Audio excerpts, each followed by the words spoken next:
This is a video on how to write an effective cover letter. Uh, Many of you are applying for summer jobs. Some of you are graduating. This is directed for students. And when you're applying for a job that requires a diploma or a degree, it is required that you attach a cover letter. Generally, you paper clip the cover letter on top of a stapled resume. You don't usually staple it, so that's just a little tip for you. But let's look at the template together. Your return address goes here over at the side. This is full block style, lined up left with a margin.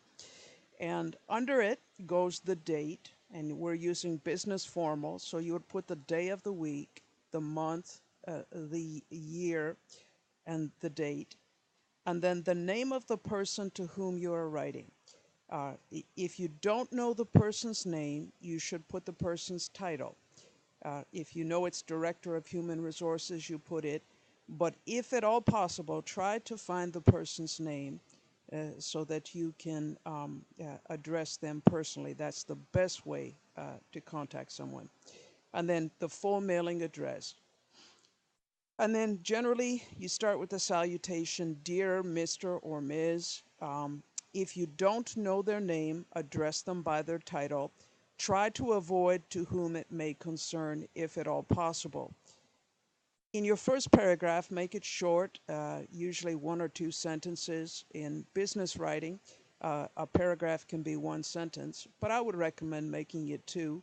For instance, here I'm writing to apply for the position, name the position and where you saw it advertised. And then here's my winning phrase, my 2 cents that I'm adding to this presentation. It's my experience and education qualify me for the position. State why they do. That's what the body of your paragraph will be about. But you're kind of giving an outline of what you're going to speak of in the body. So here in the middle, you have I'm currently a student in, and then you name it. Or if you say I have just graduated from, you name it here, your college or your university. If you haven't yet graduated, give your graduation date. Employers like that for several reasons to know if they could hire you soon or if they could hire you as a student or whatever. It helps them, so please do that. You want to make it as easy as possible for them to contact you. And then now you want to, in this paragraph, and keep it short, 2 or 3 sentences maximum. Don't go more. It's 1 page long. That's as long as it can be. Don't make it longer than a page. If it is longer than a page, edit and cut it down to 1 page. So anyway, here we are. And 3 school-related skills, especially if you're still a student and you haven't graduated from your program. You want to discuss the skills that you are learning, maybe courses that you're majoring in that would help qualify you for the job. If you have already graduated, focus on the skills that you acquired while you were in the college or university. And then any job experience that you had that would be related, of course you should mention it, but many of us don't have a pertinent related skill to the job we're applying for, but you do have transferable skills. And here are some of those work-related transferable skills. If we scroll down the page here, you see I've got some buzzwords for you. I have a couple of sample beginnings that you could use. You could use any phraseology you want, but in case you want a tip, I've got in my recent studies at St. Clair College or University of Windsor or whatever it is, you name your college or your university here, what program you were studying, we focused on.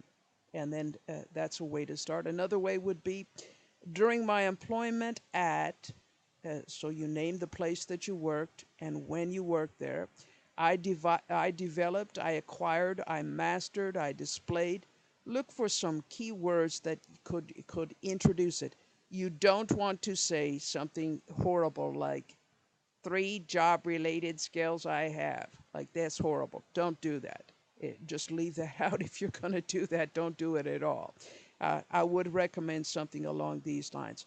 Here are some of the buzzwords that would help if they apply to you. Don't lie, tell the truth. But if these words do describe some of the skills you've acquired, either in school or in the workplace or both, you want to mention them, such as multitasking, the ability to do many things at a single time and be able to manage them well. Time management, those of you who are students and are working part time, some of you also have families, you understand what time management is about. And I'm saying, this is certainly a transferable skill. The ability to work independently. They want to know they could trust you. Have you ever been responsible in a position where they gave you a key and you locked up or you opened up? Have you ever been in a position like that of responsibility? Um, or working with a group. They like it that you can work with a group or work independently. That makes you a flexible employee. Leadership skills, any type of, were you ever entrusted in any leadership capacity? You want to mention that here. Interpersonal skills, problem solving skills, motivation. You're highly motivated. This is a desirable skill for almost any career. You're efficient, attention to detail, ability to prioritize, teamwork, reliability. Are you a reliable employee? The ability to multitask, as I've mentioned before, this is very important. These things here, passion for your topic. Are you passionate about your career? Excellent listening skills, outgoingness, you're a people person, honesty. These are some things that you might mention in this category. You don't have to, but they are suggestions. Um, and then you have to give a goodwill close. And here in the goodwill close, we have thank you for considering my application. You want to directly thank them for considering your application. Be short and sweet. Don't butter them up, but don't beg. Just be direct. Just this, something along these lines is appropriate. You do want to remind them that you're attaching your resume. So something like, more details of my work experience and education are included in the attached resume. You let them know that you're attaching it, and I'm going to let them know in two ways. I'm letting them know verbally here, and then later in a notation. And then you give a goodwill close. The finish to the goodwill close is you want to say, I look forward to meeting with you. You can definitely say that. Um, you don't want to mention you want an interview. You don't want to mention that it's a social taboo. You don't actually mention that word. So instead, you say, I'd like to discuss the position with you. You're more indirect in addressing the job in this part of the letter. You were forward, way up here at the top. But down here, you're more indirect. You say, I look forward to meeting with you. I look forward to discussing the position with you, etc. You may contact me by, give your email address. It could be your student email or it could be your personal email. But this is not the time to use Juicy Red Hot Mama as your Hotmail account. You know that some people invent funny Hotmail accounts. This is not the time for you to use it.